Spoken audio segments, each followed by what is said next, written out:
Hello, everyone. Bienvenidos. I'm so excited to be here today. As many of you know, I am in the middle of a Fringe tour with my solo show. In this process of going through this journey of performing, I met another amazing performer. So please, everyone, abran sus corazones, open your hearts for Veronica Manning. Welcome, Veronica. The two V's are here. I know Vanessa and Veronica. And I think I told you before, Vanessa is the name people accidentally call me when they forget that my name is Veronica. So, And Veronica's the name that they accidentally call me. So, we're here. So folks, I met this woman. She was just like fully alive, excited, sharing her work. And you know how much I like to share women on a mission, women on passion, women just on the verge, not of a breakdown, rather of an integration, a wholeness, and expansion. So before we get into it, I do want to read your bio and then we're off to the races because I want to know okay. so much about your process and how you became Veronica Manning, all the things. So, Okay. Veronica Manning is a writer performer. She is a playwright performer, stand-up comedian, and filmmaker whose work blends sharp humor, cultural commentary, and lived experience.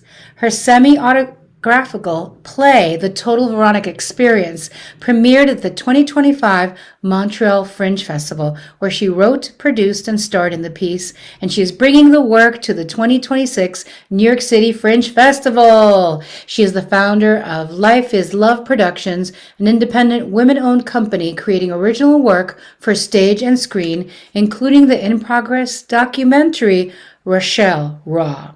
As a performer, Veronica's background spans musical theater, indie films, commercial work. Across all mediums, she's drawn to bold storytelling that makes audiences laugh, think, and tell the truth out loud. All right, all right. Now, I know that you have a whole other big life too, besides the performing, Yeah. but how did you tell me, how did you tap into this? Was it something that you started as a child and kept going? Was it something that you left at times? Tell me, tell us. And I love that you said that because it is both of those things. I definitely started as a child and I left at times. So, just being that kid who was so outgoing and wanting to always perform. I actually touch on this a little bit in my show. I would enter everything, talent shows, competitions, whatever, whatever. I just wanted to be seen. And I think part of that honestly has to do with race. Growing up as a Black child in the 70s, I felt very invisible in a lot of ways, because what we saw in the media was that whiteness was beauty and it was preferred. So as a dark-skinned Black girl, I always felt like no one would see me. So I felt like I needed to always be performing, singing, doing talent shows, dancing. Whenever it was my birthday, I would wear a pin that says, "Today is my birthday," because I wanted people to say happy birthday to me or give me free things. I will still take a free birthday gift to this day. So I think that's really where it began, a sense of invisibility, but it has transitioned into me just enjoying using my voice. And particularly in a world that wants women to be silent, that wants Black women to be silent, I absolutely refuse. Like the more I feel like I'm expected to be silent, the more I have to say. So. I love that. I love that. When did you realize, or if you can give us an example of, and you probably have so many, and I'm sorry, where somebody was trying to silence you, and how did you Mhm. manage that? Yeah, I have been in spaces where I was abused. So even in relationships with my time with that I lived with my father, even at work in work situations where your ideas are not valued, you're not asked what you think. And I think in those moments, particularly in the past, I actually acquiesced to it. I was silent.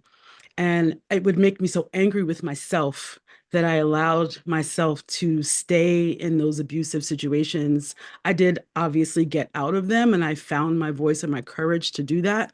But it was really difficult. And there even are times still where, let's say somebody like loud talks me or is really intentionally rude to me. I kind of will freeze up for a second because I'm just like, okay, this is really happening. And I might not have a snappy comeback right away. I might think of something a few minutes later, which used to really make me so mad when I was a kid. It's like somebody would say something, and 10 minutes later, I'm like, oh, I should have said this. And the moment is gone. It's too late. So I Mhm. feel like, honestly, as a person who has a history of having been abused, I feel like that's like the one thing that's still left over is that I freeze up if I'm in a situation where someone is like seeming like they want to like harm me with words or whatever. Like I'm just like, okay, what do I do?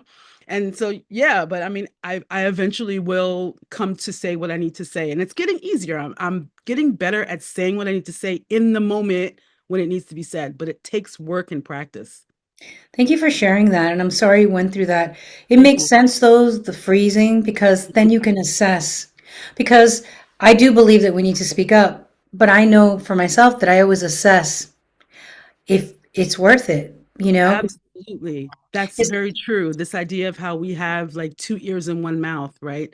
So I just try to sometimes, when I'm in the frozen mode, I'm pausing and I'm thinking about, okay, how should I respond right now? Or should I even respond? Should I just allow this to pass because it's not my universe? Like that's my new phrase. It's not my universe. I'm over here. Whatever's happening has nothing to do with me. So do I really need to engage with it, you know? Absolutely. I love that. And I wanted to say that because I think that I've seen online in the whole spiritual movement, empowerment movement, always space, speak your truth, speak your truth. Well, sometimes it could harm you to speak your truth in the moment. And so Absolutely. sometimes pausing to Yeah. assess has kept us alive. Yeah. So a little bit about your background, right? You're also a professor. So tell me a little more about that because it's not in your bio, but I know a little bit. Yeah, no, I love that you mentioned that. So Yeah. I got my master's degree from NYU in nonprofit management and policy. So after I graduated, I was fortunate enough to be able to teach there as well. So I'm teaching some of the same subjects that I learned. So for the most part, I'm teaching management and leadership to the grad students. I've been teaching performance measurement and management. I teach nonprofit 101, like the business of nonprofit, because I really value and appreciate the work that nonprofits do in the US. And I really like being able to be a part of future leaders being molded partly by me to lead nonprofits. And I enjoy that so much. I love teaching. I love interacting with students and seeing their minds and their brilliance. So it's really great. So you're walking along and you are a professor and you're making an impact to the next generation. Where does the total Veronica experience, where is it born? How does it grow? How do you nurture it? Yeah, so when I first realized that I wanted to write a play, one of the advice, we always hear from people is write what you know. Okay, so the thing I know the most about is me, right? So for a first time writing and producing a play, I wanted to write about my life, but I didn't necessarily want it to be the typical stand on the stage and tell you stories. So I wanted to have certain stories that I tell, but I wanted to mix in my love of performing. So it's a multidisciplinary piece that includes karaoke, some stand-up comedy, some a little bit of a dance break, like all the different things that meant so much to me growing up and all the performing that I still love to do. I consider myself a karaoke queen. So I thought I could mix that in with some of the funny and some of the difficult and kind of sad stories of my life in the space of a conversation with an invisible being who's trying to get me to explain like why should I be alive, right? So Wow. that was the framework that I thought to put a story about my life in to make it more visually interesting and engaging rather than me standing and telling stories, which I don't feel like I would be so comfortable doing. Some people are really, really good at that. I'm not sure if I would have been good at that type of format. So I had to mix in some me in it, which is the performing. I love it. And that's why it's the total Veronica experience. When, Exactly. when did you start writing? And did you get any pushback from anyone or any part of your life? And how did you nurture it as you're going about? Because a lot of people ask, how can you do your creative work? I'm so tired from my job. You know how that goes. So how did you start? And did you get anybody who pushed back on you in any way, shape, or form, or life, some part of your life? And how did you keep nurturing it? That's a great question. I started writing it in January of 2025. Yes, that's only like a couple of years old. Wow. When I was writing, I didn't show anybody because I didn't want anybody's opinions about it. I was like, I need to write this for me, and maybe it's not going to be the best. I had to lean into the idea that it's okay to write badly, and I took the idea of quality out of it and was like, it's gonna be authentic. It's what I want to say, it's how I want to say it. So until I finished it, I didn't show it to anybody. And I think I only showed it even to a few people after I finished it, and probably people who wouldn't criticize it so much. And I was okay with that because I was like, all right, it's going to be on the stage. It can get criticized once people are seeing it because the thing that's on the paper, particularly when it comes to a play, isn't the same thing that you see. And so I wanted people to judge it from what they saw, not necessarily from the writing of it. But I also do feel like at my age, because I am in my mid 50s, I do kind of have a bit of an armor of protection around myself. Whereas in that, okay, you can have an opinion about it, but why should that matter to me? What you think about it? Okay. So it's like Yes. fine. So it's both and. It's like I didn't want to hear the opinions, but even if I got them, I was like, okay, that's fine, but I'm still gonna keep it this way. And in terms of pushback, probably the biggest pushback I've gotten is from directors. So I had a director in the first iteration of the play in Montreal, and I have a director now. And because the play or the idea of it exists mainly in my head, sometimes people were like, well, I don't understand this part. I don't get this part. And I want to be like, in my mind, I want to be like, you don't need to get it. But of course they do. They're directing it. I've asked someone to direct it. So having to explain or translate the backstory of what the story is to someone else so they can direct it. So that's where the kind of push and pull, like, oh, well, can you just add something like this in the script? I'm like, oh, okay, fine. And that's hard for me. So it's like I have to, or I had to learn to embrace the collaboration of somebody else's opinion because I brought them in to direct or to play one of the roles or whatever. So that's challenging for me because I'm like, this is mine. I want to do it the way I want to do it, but I have to release some little bit of control to collaborate with others. Still in the process of learning to do that. Oh my God, I love that so much. And I love that you said, you're mid-age, you're like, I'm not giving any fucks. And it's been like, I kicked off my tour already in Carlisle Theater. So I performed here one time this past last week. And a week before I performed, I said, what kind of crazy bee am I that I'm going to be on stage for over an hour? Mine's like, was an hour and 15 minutes. I'm going to dance, Yep. right? I'm going to do a slam poem. Can't wait to see a show. I have like four costume changes, and I'm behind, but it's like a dress put on the dress, but it's behind a divider. So anyway, that I carry with me that I'm taking to New York. I don't know what's gonna happen, but I was like, what kind of crazy bee am I? And I'm like, I was like waking up, and I'm like, the same as Veronica. She's a crazy bee too. So, so I was like, because I felt alone, right? And then I met you, and I was like, oh my God, we're in midlife. Yeah. We have other professions. We have always tried to keep doing our thing. Yeah. And for you and telling our stories. And I think that we need to protect it because somebody was saying to me, oh, do you need this? Do you need that? And I was like, no, I need my TEDx moment because I want to educate people on how Argentina was so freaking racist, that it Mm. had these laws that it only allowed like European people in the late 1800s, right? So that were my TEDx moments where I'm like just giving a fact and then I go back to my stories. But when people were like pushing on it a little bit, I was like, no, because I'm also Yeah. here to educate. And there's stuff that people they're like, we had no idea. I'm like, well, you don't know about Argentina. Who knows about Argentina except for football and Messi? That's all they know, right? Exactly. And so for you, when you started writing, was it purely for your own pleasure? Was it a mix of purely for your own pleasure? Was it something that was just bursting out of you? Did you have to search for it, or all of it? And how much time did it take you? You started in 2025, so that's not that long. Did you Yeah. write at Started night? Did you January. write in the day? Like, what was your process? Yeah, I think I was mostly writing early in the mornings. There's this group that I would tap into sometimes. It was the 6 a.m. writing club. They would write every Monday at 6 a.m. So hard to get up and write, but sometimes I was able to join that group and everybody's just silent on Zoom and we're writing together. It took me about, I would say, 3 months to really get it down. The hardest part was the dialogue, between myself and the character that's called the voice. So the general premise is that I wake up dead in purgatory, and there's this invisible being that's talking to me and challenging me. So to write the dialogue naturally, because while I was writing, I was remembering you're going to have to memorize these lines, right? So I was trying to write dialogue that would make it easy for me to remember it because it's like the natural thing that I would say, So, like, for example, just if somebody has you in a place, naturally you're going to go, where am I? And they're going to go, this is where, like, how did I get here? So I tried to like make the dialogue flow in a way that feels like how I would talk or how I would respond in a situation like that. And I think the editing, self-editing while I was writing, I was trying not to do that. That's really hard not to do. So you write something and then you backspace. I had to push myself to just let a draft be a draft without going back and second guessing it, and then edit after the entire draft is done. Because writing a play is different than a screenplay because I've written screenplays before and I'm also a filmmaker.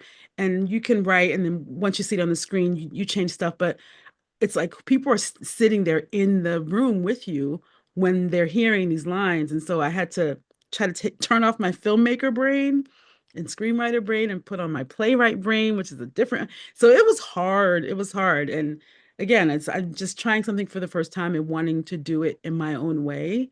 And, kind of wanting to reject the people will say things like, oh, well, this is the way it should be. And when I hear that phrase, I run the other way. I'm like, that's nice. Who created that system? It wasn't me. I didn't get a vote. So I'm going to do it this way. You don't have to go into that system. So I think, I don't know if I answered your question, but yeah. You did, and I love that. And I think I think that owning our artist, I mean, owning anything, but owning our artist also means that we own the way we work, right? Yes. We start Yeah. to reject the colonized ways of functioning. Yes. Thank you. And it's like for some people, like I've been practicing because I've been busy with other shows I'm doing from 10 to 12. That's really late, and I'm working in the day, right? That's Yeah. really late, but people are like, I'm like, oh, yeah, I am tired. But at the same time, if that's Yeah. what I got, I'm doing it. You know what I mean? So we're working with what we got, and we're also working with what works best for us. Exactly.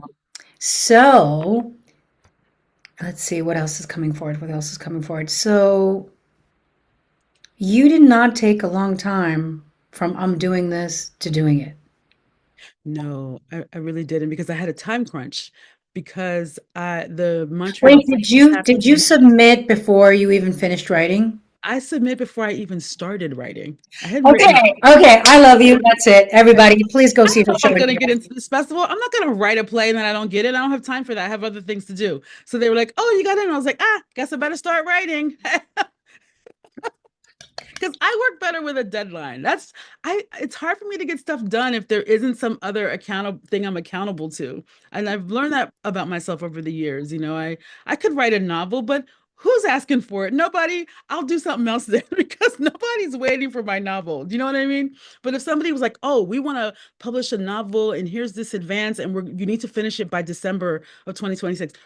I'm writing that novel, Vanessa. Let me tell you, it's gonna be done. Okay. Yes, yes. So when I submitted mine to the York Fringe, I had a name and I had some bits down.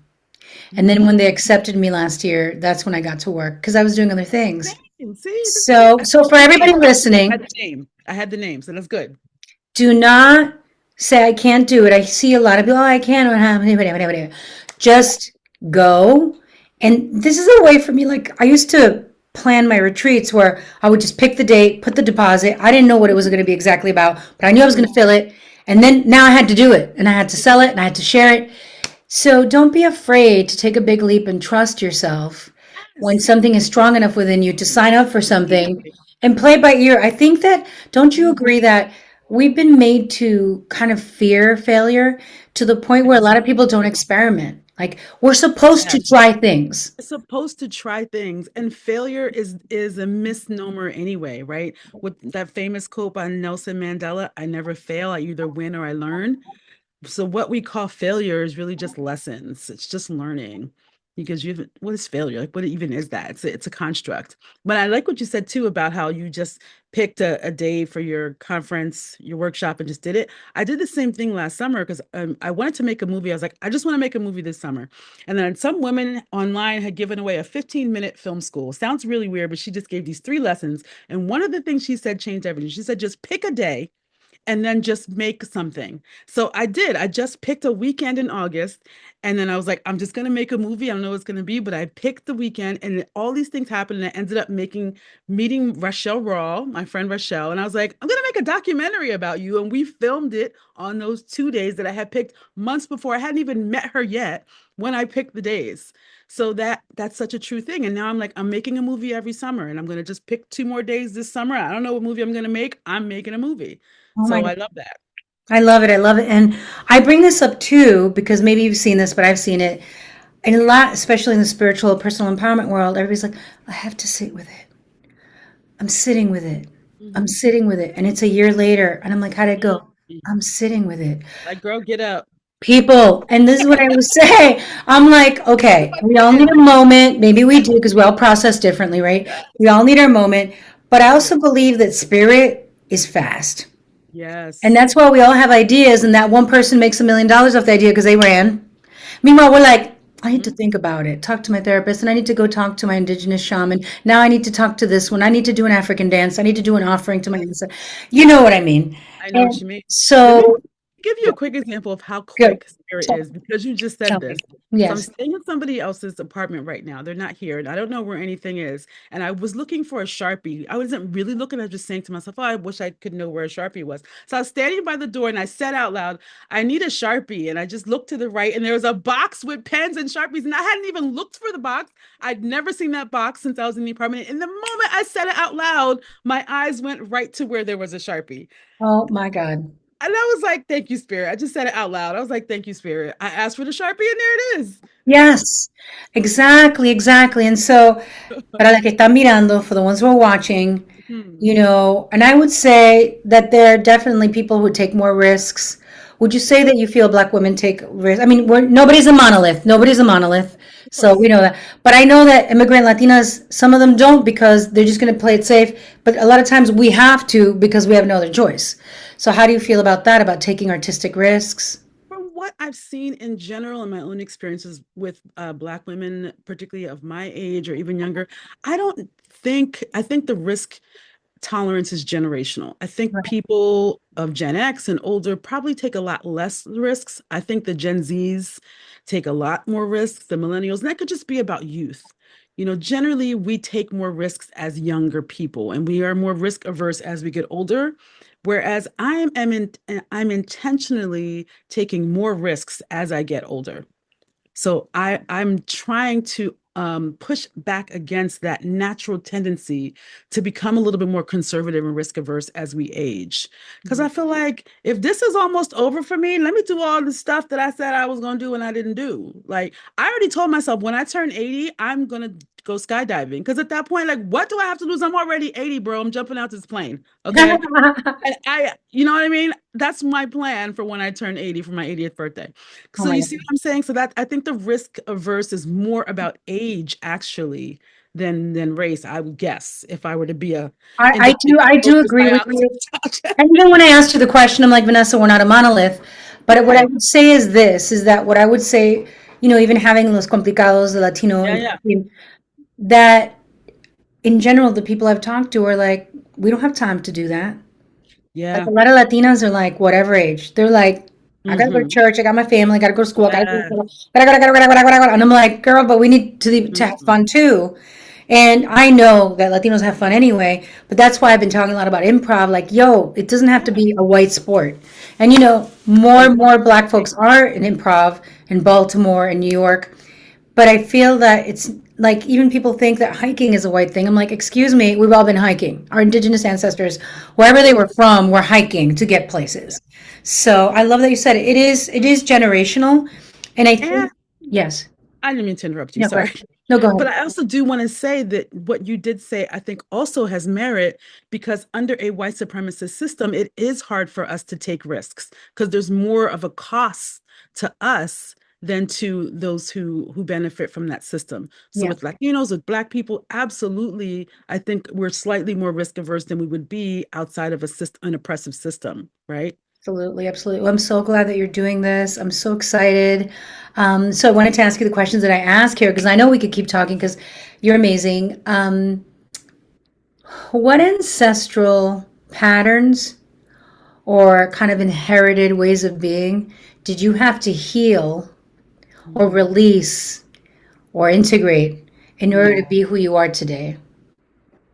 When I hear that question, the first thing that comes to mind is shame. Mm.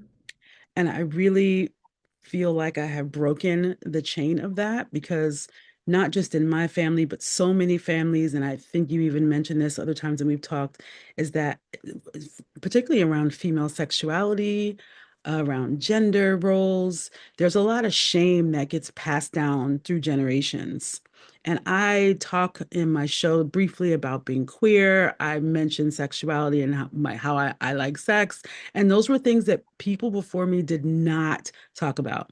And, I have some aunties that are probably going to come see my play and they're probably like, oh gosh, she's saying the things. And sorry, I'm breaking the chain of shame. I will not wear it. I used to, but I have to take off that coat. I can't.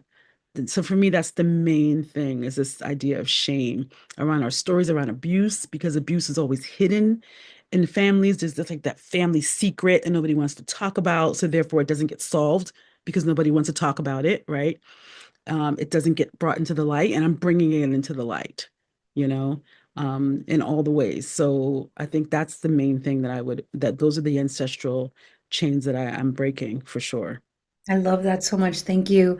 And what gift are you leaning into? I'm leaning into the gift of joy. That particularly culturally within Black culture and Black ancestry, joy is central to Blackness. I really feel that. And when people talk about Black culture, oftentimes people equate that to negative things. And everything I've seen is the center of it is joy, particularly a Black American culture. I don't know, I can't speak to other diasporic cultures, but I know in Black American culture, we have in barbecues, even the little dinner that we have after somebody passes away, like after the funeral, the repast, that's usually a joyful occasion. It's like a lot, the food, the music, cultural traditions.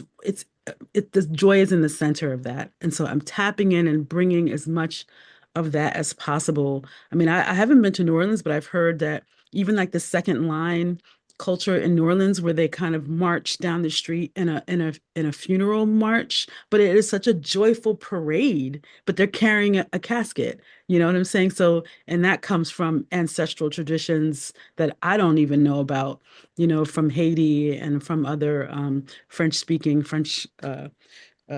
Creole cultures. And so that's really what I'm tapping into. I love that so much. And where did you grow up, Veronica? I grew up, and that's such a weird question because I spent the first half of my childhood, I guess you could say, in South Jersey, but then I moved to Philadelphia when I was 15. So in my mind, I grew up, like I'm taking that literally, I grew up in Philly, even though I was born in Mount Holly, New Jersey. So Oh, I'm being semantic here, but I really think that Philadelphia shaped a lot of who I am because I went to Girls High in Philly and I started college in Philly. So like that's I kind of, see myself as a Philly girl originally in a sense. I love that. How did you get to Montreal? Oh, yeah. Goodness, on all the business. Once I started working remotely after the pandemic and realized that, oh, working remote, I can live anywhere that I want, or I can visit and spend a lot of time in other places. And I visited Montreal so many times and enjoyed it so much. I was like, hey, I can work remotely and just hang out a lot in Montreal. So that's kind of how I ended up spending so much time there. Like I said, remote work afforded me that ability to do that because, I don't have status there. I'm not even trying to get status there, but I like being there as much as I can. The weather, I mean, when it's warm, it's cold a long time.